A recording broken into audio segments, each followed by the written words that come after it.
Cuando el mundo se llena de temor, Dios nos recuerda que hay seguridad en sus promesas. Jesús regresará tal como lo prometió. Jesús viene pronto. Este es el tiempo de creer. Mensajes de esperanza para el tiempo del fin.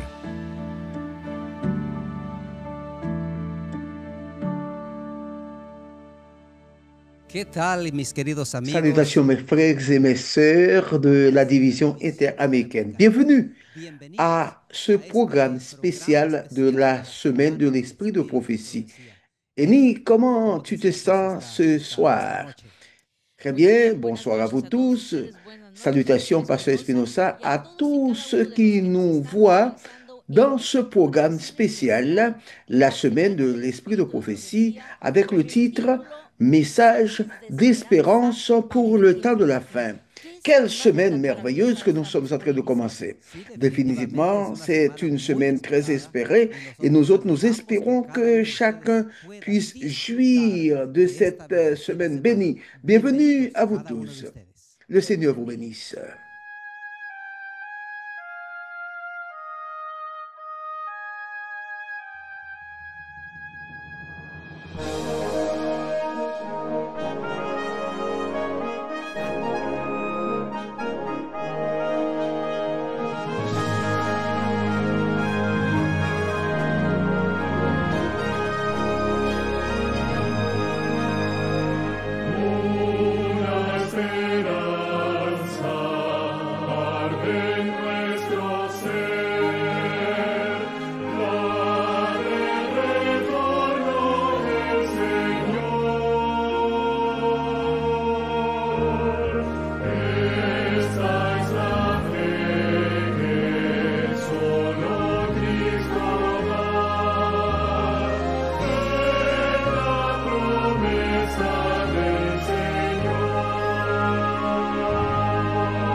Pour cette occasion, nous vous invitons là où vous trouvez. Si vous avez votre Bible, nous allons lire ensemble Apocalypse, chapitre 1er et le verset 1er, qui est le texte biblique pour la méditation de cette occasion. La parole de Dieu dit de cette façon, Apocalypse 1er, verset 1er, révélation de Jésus-Christ que Dieu lui a donné pour montrer à ses serviteurs les choses qui doivent arriver bientôt et qu'il a fait connaître par la voix de son ange à son serviteur Jean. Ça, c'est la parole de Dieu. Merci, Eni. Je vais vous inviter là où vous vous trouvez de vous mettre debout et ensemble nous allons prier. Je vais vous demander de vous fermer les yeux, nous allons prier. Notre Père céleste, béni soit ton nom en ce soir. Nous te remercions parce que tu nous donnes l'opportunité de nous approcher à ta parole pour l'étudier avec diligence afin que notre vie spirituelle soit alimentée. Je te prie pour l'orateur de ce soir, qu'il soit utilisé par ton bon esprit afin que ta parole soit ta voix qui arrive à notre cœur et qui puisse édifier notre vie pour la gloire de ton Saint-Nom. Nous te demandons ta bénédiction au nom de Jésus. Amen.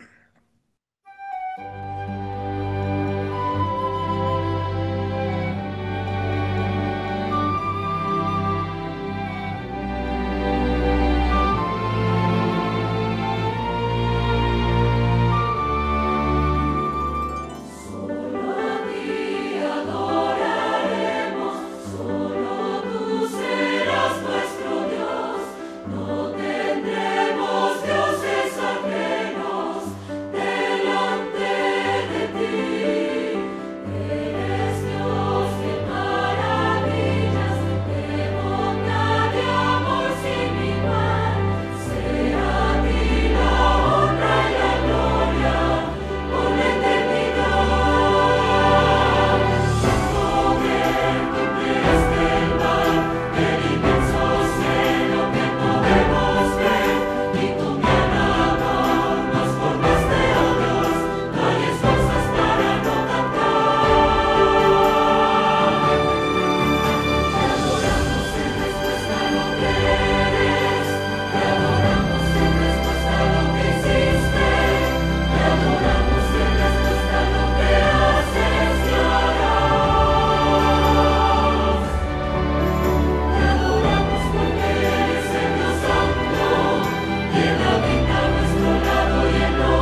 Amis, ce soir, nous avons un invité spécial pour le thème programmé.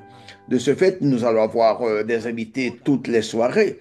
Ils seront nos directeurs de l'esprit de prophétie des centres de recherche White de la division interaméricaine. Aujourd'hui, nous avons avec nous un homme qui a une très grande expérience dans ces affaires. Il s'appelle Dr. Juan José Andrade. Il fut pasteur de district, chef de département, président de champ, et en plus de tout cela, il a une maîtrise, également un doctorat par l'Université d'Andrews. Actuellement, il est le directeur de Fatamé, ou École de théologie de l'Université de Montemorelos, et il est également le directeur du centre de recherche White de cette même université. Il est marié avec son épouse Nancy. Ils ont trois enfants, Juan José, Erline et Samuel. Ainsi donc, c'est un plaisir pour nous de donner la bienvenue à Dr. Juan José Andrade afin qu'il soit utilisé par le Saint-Esprit. C'est cette occasion où Dr. Andrade va nous diriger dans le premier thème de cette semaine de l'Esprit de prophétie, message d'espérance pour le temps de la fin. Le titre, c'est Christ, le souverain des rois de la terre. Il va nous diriger dans cette occasion. Nous vous demandons d'être attentifs et profitons de ce message. Hola mis queridos hermanos y Salutations amigos. à mes amis et bienvenue à cette semaine de l'Esprit de prophétie, message d'espérance pour le temps de la fin. Pour certains chrétiens, ce qui vient à l'esprit quand nous parlons des thèmes de la fin, c'est parler de la persécution, de la mort, de l'angoisse. Même si ces thèmes sont en relation avec ça, je crois que l'intention de Dieu en donnant un message à ses prophètes et ce message à son peuple, ce n'est pas ça. Je crois que l'intention de Dieu pour partager son peuple un message, c'est ce que nous ayons de l'espérance. Jésus l'a promis. Avant d'aller au ciel, il disait à ses disciples, je suis avec vous tous les jours jusqu'à la fin du monde. S'il est avec nous, il doit nous donner de l'espérance et de la force. Avec ça à l'esprit, je veux que nous commencions cette semaine de l'esprit de prophétie sous le titre Message de l'espérance pour le temps de la fin. Je voudrais établir un principe avant d'avancer.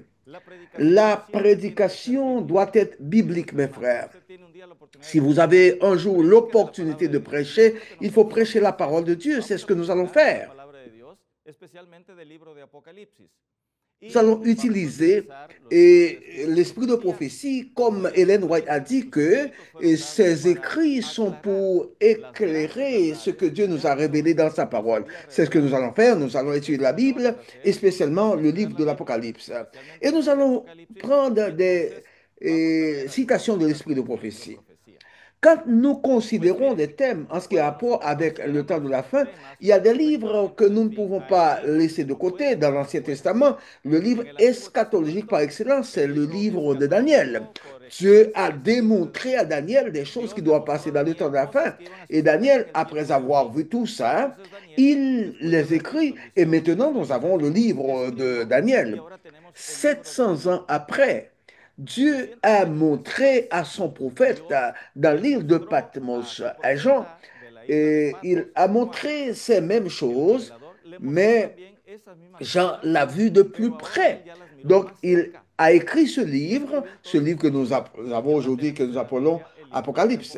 1800 ans après, Dieu a montré ces mêmes choses qu'il a montré à Daniel, après à Jean, à Ellen White. Et elle également, elle a vu tout ça de près. Il les a écrits dans un livre que nous appelons La tragédie des siècles.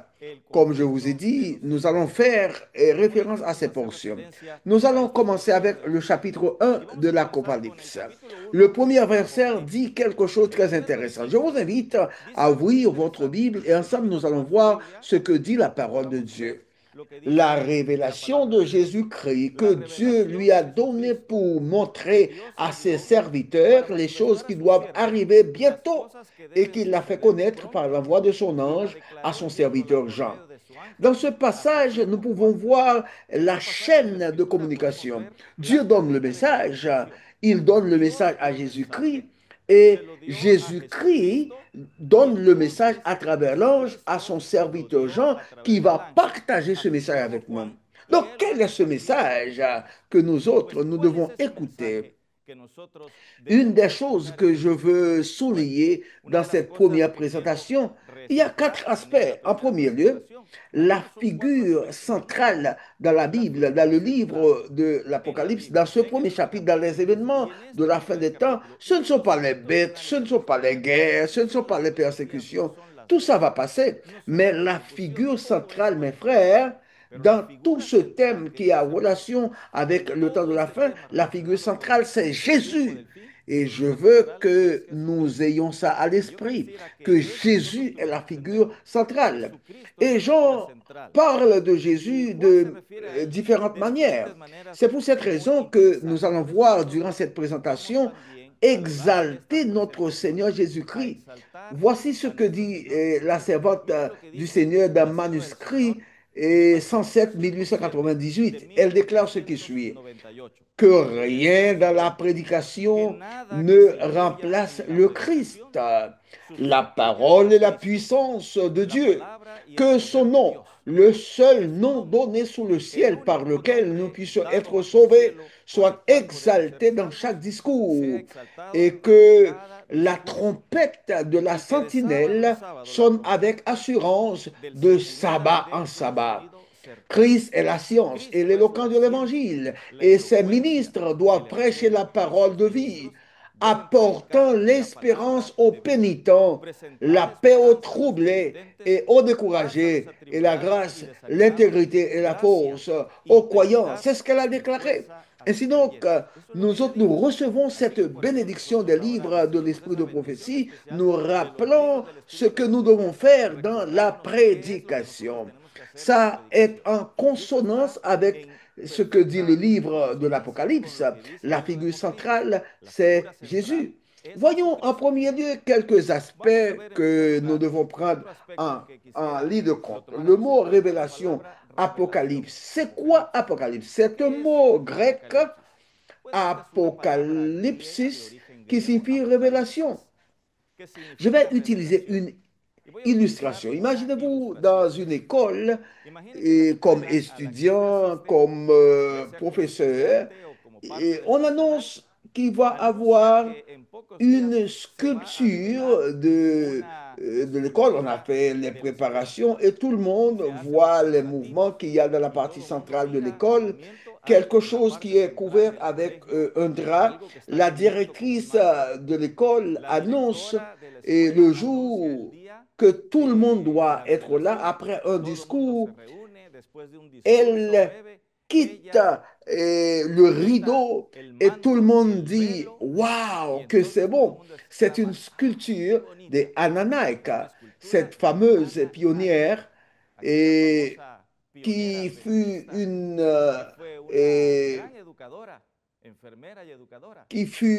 infirmière et l'institution porte son nom. Ça, c'est ce qui est une révélation. C'est quoi? C'est ça, Apocalypse. C'est montrer quelque chose qui était caché. Donc, c'est précisément ce que nous allons voir à partir du chapitre 1er.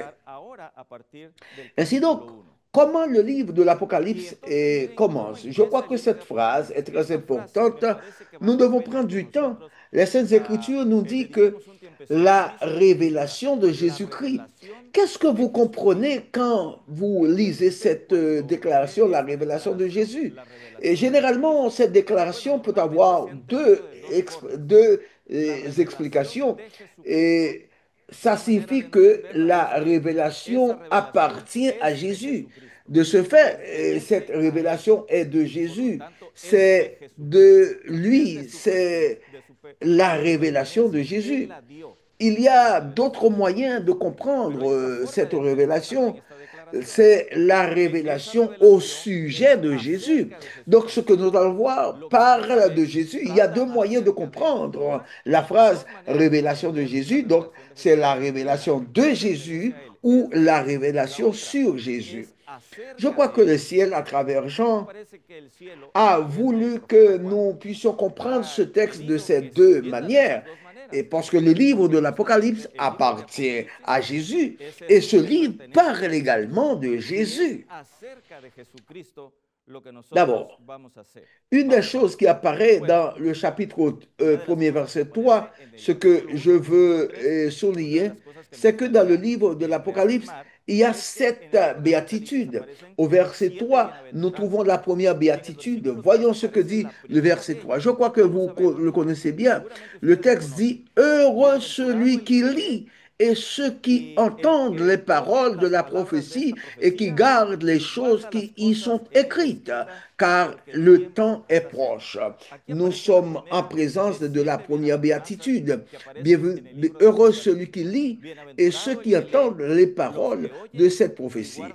Pour que nous puissions entrer un peu dans la compréhension de ce passage, je dois vous dire que dans le temps biblique, quand Jean écrivait tout cela, beaucoup de personnes ne savaient pas lire. Il y avait une grande quantité d'analphabétisme. Certains n'avaient pas l'opportunité d'apprendre à lire. Et de plus, les écrits inspirés n'étaient pas à la portée de tous. Ce qui passait, c'est que les gens allaient à la synagogue, ceux qui voulaient entendre la parole de Dieu. Il y avait une personne choisie qui dirigeait le service, invitait une personne, invitait à une autre personne afin de donner lecture. Les rouleaux étaient sur la table, les gens étaient assis. Donc, on invitait à une personne à ouvrir le rouleau et à commencer à donner la lecture. Donc, cette personne était heureuse, c'était un privilège. Quand le texte dit « heureux », celui qui lit ou ceux qui lisent, en premier lieu, ça fait référence à cette personne dans le passé qui avait ce privilège. Mais ce serait très pauvre, cette bénédiction, si on pensait seulement à cette personne dans le passé.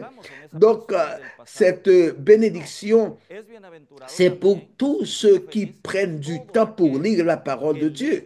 Voyez donc l'emphase, ce n'est pas lire n'importe quel livre, Facebook, non. Heureux ceux qui lisent les paroles de cette prophétie. Et le texte dit également, heureux ceux qui entendent. Si vous écoutez, vous êtes heureux. Heureux ceux qui lisent, heureux ceux qui entendent. Et enfin, heureux ceux qui gardent. La bénédiction serait partielle si nous écoutons et nous lisons seulement sans mettre en pratique. Donc la bénédiction est complète quand nous écoutons, quand nous gardons et quand nous mettons en pratique ce que la parole de Dieu dit. Et voyez ce que Jean nous dit, que les mots de cette ou les paroles de cette prophétie, le message de l'Apocalypse. Si nous faisons une extension, ça peut faire référence à toutes les Écritures ainsi que les livres inspirés qui ne font pas partie du canon. Par exemple, les livres de l'esprit de prophétie. Heureux ceux qui lisent, ceux qui entendent et qui gardent les paroles de cette prophétie. Je vais faire une pause ici. Les statistiques sont terribles en ce qui a trait avec la lecture dans le monde chrétien. Par exemple, aux États-Unis, le pays où il y a beaucoup de statistiques, vous pouvez trouver beaucoup d'enquêtes réalisées récemment. Il semble que de plus en plus, la quantité de personnes qui lisent parlant du monde chrétien, il y a une diminution. La lecture de la Bible a connu une diminution. Il y a certains qui lisent une fois par semaine, une fois chaque 2 semaines, non d'une manière systématique comme nous le faisons. C'est pour cette raison que Jésus a insisté quand il était sur la terre pour dire que vous étudiez les Écritures parce que là, vous allez trouver la vie éternelle et c'est ce qui donne témoignage de moi. Donc, la bénédiction que nous avons, c'est que nous pouvons rencontrer le chemin du salut, connaître le Seigneur qui nous donne la vie éternelle. Donc, je veux vous encourager à lire les Saintes Écritures.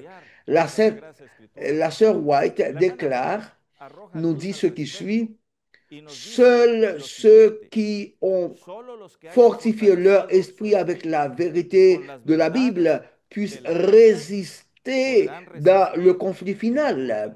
Donc, en parlant du temps de la fin, le temps de la fin, elle nous conseille d'avoir une étude permanente des Saintes Écritures parce que seulement ceux qui étudient la parole de Dieu peuvent résister à la fin du grand conflit. Ce que Satan a préparé. Mais le Seigneur est à nos côtés. Donc, il correspond à nous d'étudier la parole de Dieu. Autre pensée que Ellen White a eue, le livre Vers Jésus, elle dit ce qui suit: il n'y a aucune autre chose qui puisse fortifier l'intelligence que l'étude de la parole. Aucun autre livre est si puissant pour élever les pensées, pour vigoriser la pensée, que les grandes vérités de la parole de Dieu. Si nous étudions cette parole comme on devrait le faire, les hommes et les femmes auraient une grandeur d'esprit, un caractère noblesse et la fermeté, dans leur esprit. Donc, ce qu'elle dit, ça en rapport avec ce que Jean a dit. Heureux ceux qui lisent et qui gardent les paroles de cette prophétie. Donc, mes frères et mes sœurs, je vous invite à faire de l'étude de la parole de Dieu le premier travail de votre vie parce qu'il y a une bénédiction spéciale que le Seigneur a pour chacun de nous. Ainsi donc, mes frères, à partir du verset 4, Jean, le prophète de l'île de Patmos, nous présente quelque chose qui a rapport avec le message de cette occasion. Jésus, le souverain des rois de la terre. Et à partir du verset 4 jusqu'au verset 20, Jean présente à notre Seigneur Jésus de différentes manières avec des titres différents. Il est en train de trouver les moyens possibles pour nous présenter celui qui nous donne le salut. Et nous autres, nous devons avoir ça à l'esprit et dans le temps de la fin, parce qu'il a promis d'être avec nous. Nous allons voir quelques titres qu'il décrit à Jésus dans le chapitre 1er du livre de l'Apocalypse.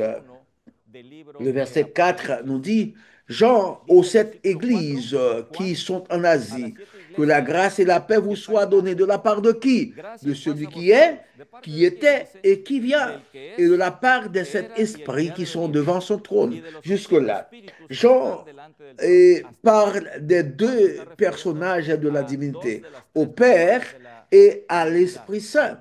Et après, au verset 5, il dit: et de la part de Jésus-Christ, la 3e personne de la divinité, et le témoin fidèle, le premier-né des morts et le prince des rois de la terre, à celui qui nous aime et qui nous a délivrés de nos péchés par son sang. Quelle façon spéciale de présenter Jésus. Rappelez-vous que Jésus est le témoin fidèle. Cela signifie que tout ce que Jésus présente au sujet du Père qui est dans le sanctuaire céleste, il l'a fait de manière fidèle. Il présente ses sacrifices, ses vertus, tout ce qu'il a fait en notre faveur. Il est fidèle de parler en notre faveur, à nous défendre. Il est fidèle devant le Père, même si nous sommes pécheurs. Et Dieu, devant le Père, il dit oui, mais ils ont donné leur vie à moi. Donc, ils se sont repentis, ce sont des personnes qui cherchent la présence de Dieu. Donc, ils présentent les vertus, les sacrifices en notre faveur. C'est-à-dire, il n'y a aucune chose que Jésus laisse de faire à notre faveur parce qu'il est fidèle. Les Saintes Écritures présentent également à Jésus qu'il est le premier-né des morts. Il y a certains qui ont de l'inquiet pour ce texte et parce qu'avant la résurrection de Jésus, il y a quelqu'un d'autre il y a Lazare, la fille de Jaïrus qui se sont ressuscités. Il ne s'agit pas de quelqu'un qui connaît la résurrection de manière chronologique, mais il s'agit de la première résurrection qui nous a donné le salut. Donc, pour cette raison, Jésus est le premier-né des morts, parce que sa résurrection nous donne la vie éternelle. Si Jésus est ressuscité, il va nous ressusciter également.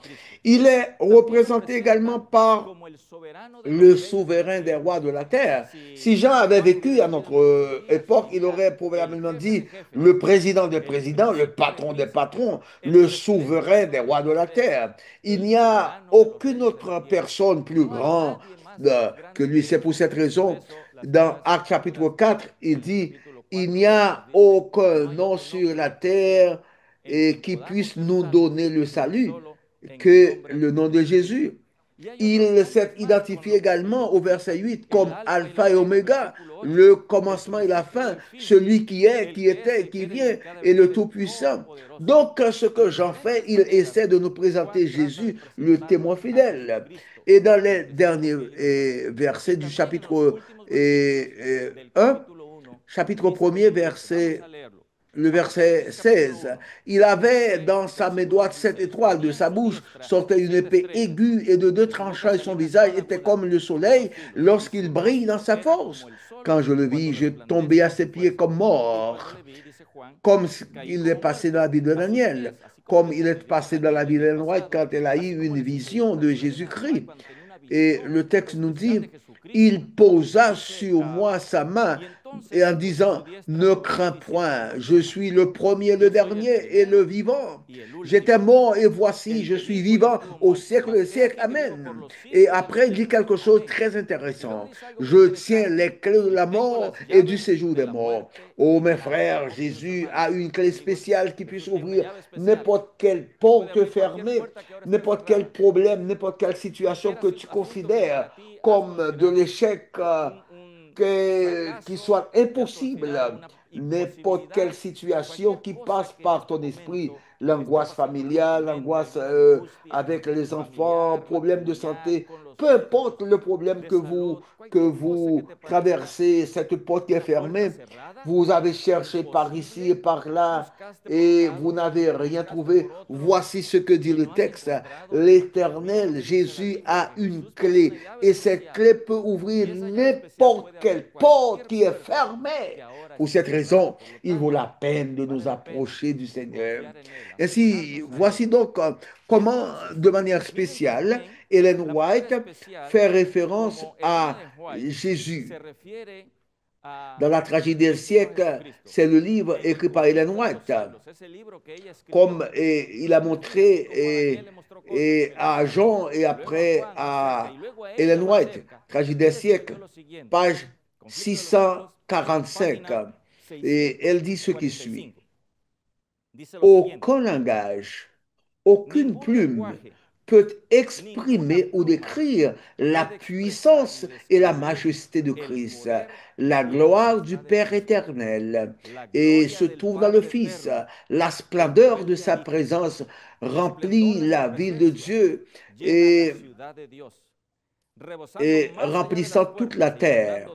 Et après, elle dit dans la page 699 de la tragédie des siècles, le roi des rois, descend dans les nuages. Le ciel est comme un livre, la terre tremble de sa présence et les mondes et les îles laissent leur lieu. Le Seigneur vient pour ses enfants, le souverain des rois de la terre. Mes frères et mes amis, Jésus, le souverain des rois de la terre, notre sauveur, celui qui nous a donné le salut, celui qui est avec nous, qui fait tous les préparatifs pour nous enlever, pour être avec lui. Il revient bientôt. Comme il a dit aux gens, il a montré ce qui devrait venir sous peu. Certains peuvent dire, et bientôt, c'est quand est bientôt, il y a 200 ans. Rappelez-vous que notre perspective du temps n'est pas comme la perspective de Dieu. Dieu a un temps fixé pour chaque chose. De ce fait, nous devons nous préparer. À cette heure, l'invitation que j'ai pour vous, c'est de faire de Jésus votre ami afin que vous ayez la paix. Vous voyez que ça vaut la peine de faire de Jésus notre ami, le roi des rois, le Seigneur des seigneurs, le souverain des rois de la terre. Vous croyez que ça fait la peine?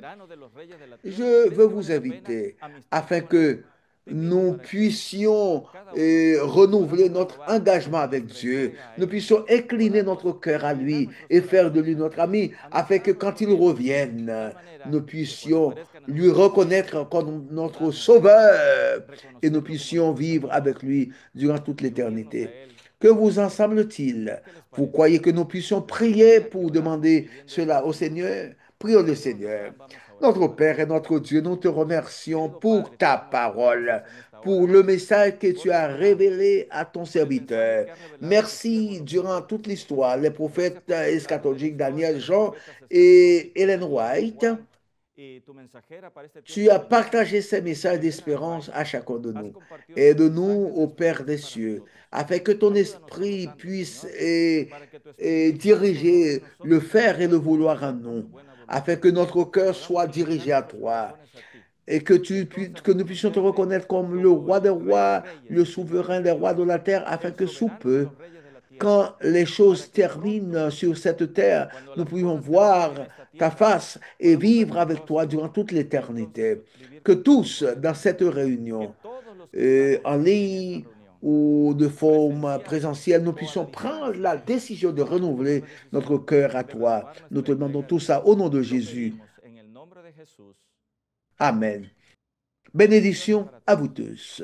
Bueno, Que vous en semble-t-il le thème? Nous l'avons joui, que ça soit un avant-goût de tout ce que nous allons vivre durant toute cette semaine. C'est ainsi, pasteur Esponessa, nous avons joui de ce thème et c'est pour nous le moment de vous dire au revoir pour ce soir. Nous espérons vous voir demain avec cette série de cette semaine de l'esprit de prophétie depuis tout le territoire de la division interaméricaine, mañana à la même heure. Nous vous espérons pour continuer dans cette semaine. Le Seigneur vous bénisse et nous espérons vous voir prochainement. Bénédiction à vous tous.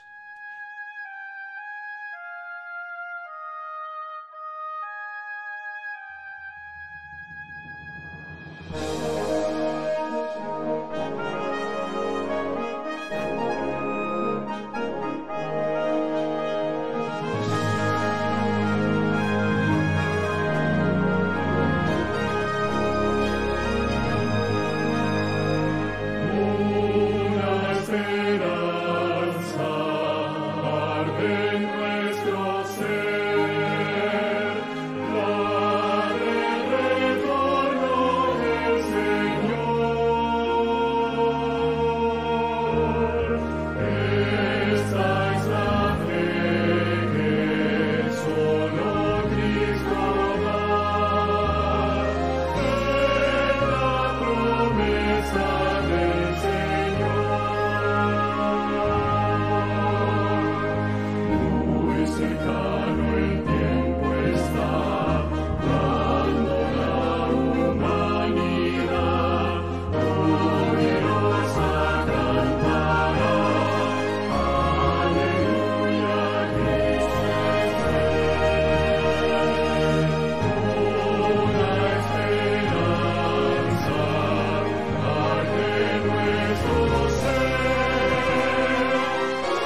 Cristo nos une, Él es nuestro Rey.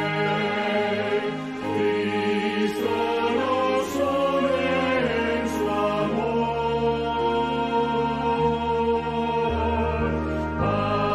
Amor por los que en este mundo están y necesitan a Jesús. Pronto el cielo se abrirá y Jesús descenderá. Todo el mundo cantará. Aleluya, Cristo es Rey. Una esperanza y una misma